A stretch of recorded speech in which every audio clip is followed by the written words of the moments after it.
जम्मू कश्मीर के lieutenant governor Manoj Sinha ने आज सेंट्रल संस्कृत यूनिवर्सिटी के जम्मू कैंपस में महाराजा रणवीर सिंह के मुजस्समे की नकाब कुशाई की और यूनिवर्सिटी का नाम अब बाज़ाब्ता तौर पर श्री महाराजा रणवीर सिंह कैंपस रख दिया गया है। इस तकरीब में महाराजा किरण सिंह भी मौजूद थे। इस मौके पर खिताब करते हुए एलजी ने इस बात पर जोर दिया कि वो जम्मू कश्मीर के नौजवान की मुल्क के मुस्तकबिल की तामीर में कलीदी अहमियत रखते हैं। उन्होंने मजीद कहा कि अब वक्त आ गया है कि भारत आलमी सतह पर अपनी कायदाना सही हैसियत को दोबारा हासिल करे ताकि चैलेंजेस से घिरी दुनिया की रहनुमाई की जा सके। मनोज सिन्हा ने जोर देकर कहा कि नौजवानों को एक ऐसे मजबूत भारत की तश्कील के लिए तैयार रहना चाहिए जो बैनुल अक़वामी इत्तेहाद, आलमगीर अमन और इंसानी बहबूद के फ़रोग़ के लिए काम कर सके।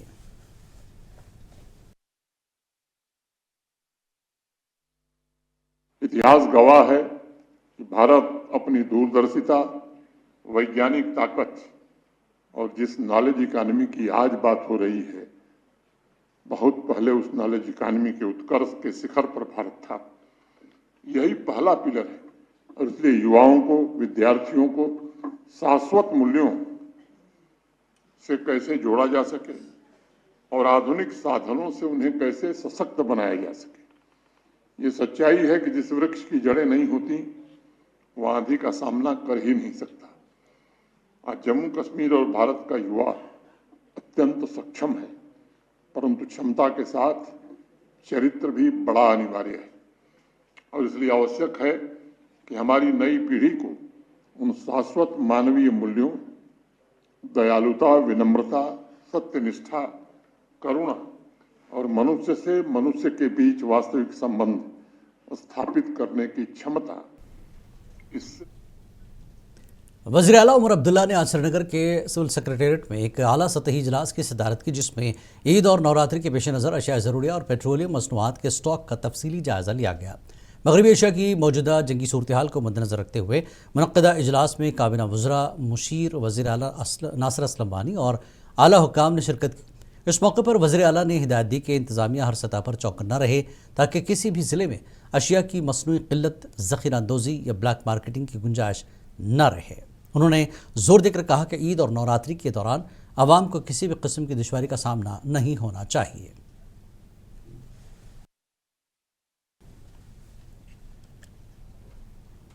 जम्मू कश्मीर के वज़ीर आला उमर अब्दुल्ला ने पीर के रोज़ डल झील के किनारे पर एशिया का सबसे बड़ा ट्यूलिप गार्डन सयाहों के लिए खोला और उम्मीद जाहिर की कि सयाहत का शोबा गुज़श्ता साल के धक्के से वापस आ जाएगा। हुक्काम ने बताया कि उमर अब्दुल्ला अपने काबीना के साथियों और नेशनल कॉन्फ्रेंस के MLAs के साथ चश्मशाही रोड पर वाक़े Indira Gandhi memorial tulip garden के गए थे। इस मौके पर वज़ीर आला ने बताया कि सयाहत की सनत से वाबस्ता लोगों के लिए ये एक नई शुरुआत होगी। उन्हें बहुत मुश्किल मरहले से गुजरना पड़ा, ताहम हालात बदलते रहते हैं और हम उम्मीद करते हैं कि इसमें बेहतरी आएगी।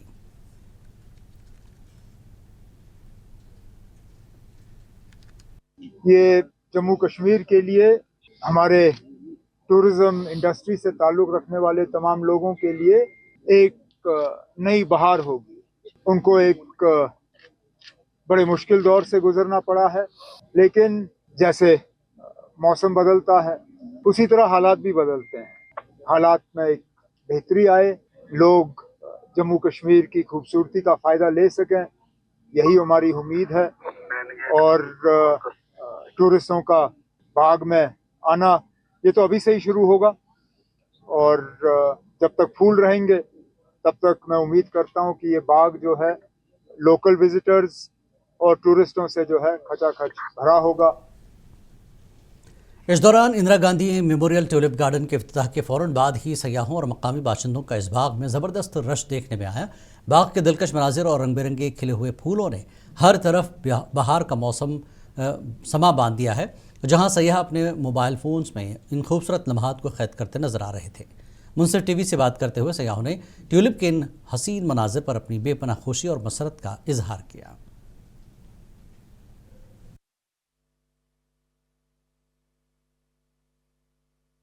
तो यहाँ पे हम लोग टुलिप गार्डन में आए। यहाँ पे मतलब डिफरेंट टाइप की आपको टुलिप मिलेगी। अराउंड 1.8 मिलियन टुलिप है यहाँ पे और व्यू तो आप अच्छा देख ही सकते हैं पीछे, मतलब बर्फबारी वगैरह सब कुछ अच्छा है, तो बहुत मतलब अच्छा लग रहा है यहाँ पे। मैं यहाँ टुलिप गार्डन घूमने आई हूँ और मुझे बहुत अच्छा लगा गार्डन, यहाँ का हाइजीन, यहाँ की क्लीननेस और यहाँ के लोग बहुत सपोर्टिव हैं।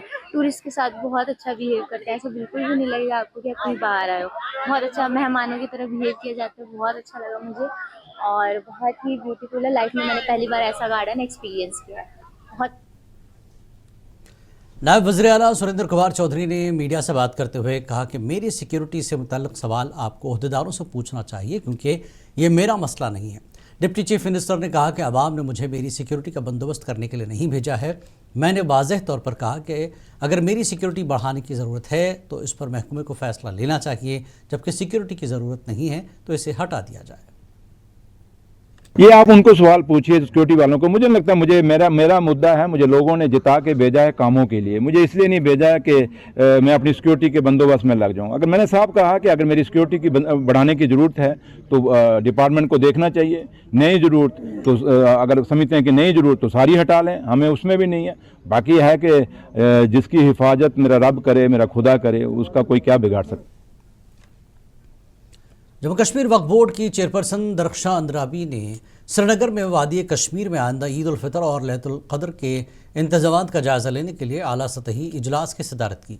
इजलास में ज़िला इंतजामिया और पुलिस के अफसरान के अलावा मुख्तलिफ मसाजिद के आइम्मा हज़रात ने शिरकत की। इस मौके पर बताया कि दरगाह हज़रत बल में नमाज इशा और नमाज तरावीह आज रात ठीक 10 बजे शुरू होगी। नमाज तरावीह के बाद दुरूद अस्कार की मजलिस रात 2 बजे तक जारी रहेगी, जिसके बाद इमाम खतीब के वाज़ शुरू होगा जो सहर तक जारी रहेगा।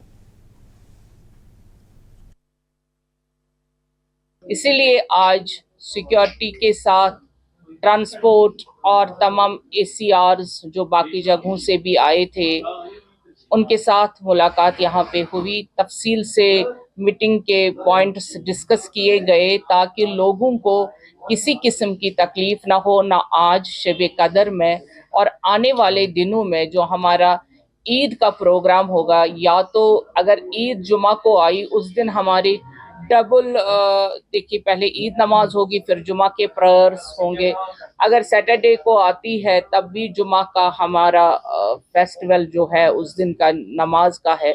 वो सारी चीज़ें आज डिस्कस हुई ताकि जो हमारे लोग हैं जो इन दरगाहों में, जो इन मस्जिदों में आते हैं, उनको किसी किस्म की तकलीफ। जम्मू कश्मीर के वज़ीर बराए खुराक व रसद सतीश शर्मा ने आज कहा कि मशरक़ वस्ता की सूरत हाल का फ़ायदा उठाकर नाजायज़ मुनाफाखोरी और ज़ख़ीरा अंदोज़ी करने वालों को ब्लैक लिस्ट किया जाएगा। श्रीनगर में आज मीडिया से बात करते हुए वज़ीर ने ऐलान किया कि रियासत में मिट्टी के तेल की फराहमी दोबारा बहाल कर दी जा रही है और अब नए फैसले के तहत AAY ख़ानदानों को माहाना 2.5 लीटर मिट्टी का तेल फराहम किया जाएगा, जिससे गरीब आवाम को बड़ी राहत मिलेगी। जियोपॉलिटिकल क्राइसिस इस वक्त है, उसका असर पूरे विश्व के साथ साथ तमाम जम्मू कश्मीर रियासत पर भी है। और मैं बता देना चाहता हूँ कि हमें जो भी मेजर्स लेने चाहिए सरकार ले रही है।